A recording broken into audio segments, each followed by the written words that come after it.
Des images comme celle-ci sont progressivement familières avec les habitants des zones de floriculture à Hanoï, telles que Tây Tiệu, Bắc Từ Liêm ou Tân Lập Đan Phượng. Les fleurs séchées fanées disposées en râpe ou les planches de fleurs aguides et craquelées étaient inédites dans ces localités auparavant.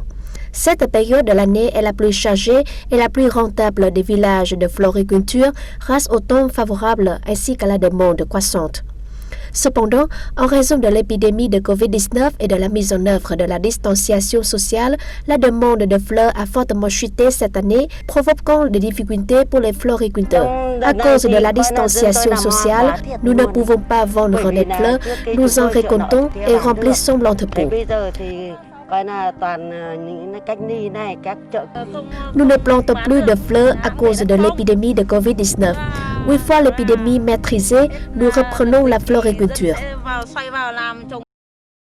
Selon certains agents d'achat de fleurs, le bas prix est dû à la chute de la demande sur les marchés d'euros. De plus, la demande pour les fêtes est presque absente, ou s'il y en a, elle est très limitée. Par conséquent, dans le village de floriculture, les gens ne choisissent que quelques fleurs de grande valeur à récolter et à stocker dans des entrepôts, mais la plupart d'entre elles seront jetées. Pour assurer la subsistance, de nombreux ménages du village de Tây Tiệu se sont tournés vers la culture de plantes comestibles avec l'espoir, si celles-ci ne sont pas vendues, elles serviront pour le repas quotidien. Ceci est considéré comme une solution à court terme, car le sol local est favorable uniquement à la floriculture. En raison de l'épidémie de Covid-19, il y a tellement de fleurs qui ne peuvent pas être vendues. Nous devons passer à la culture de légumes en cage.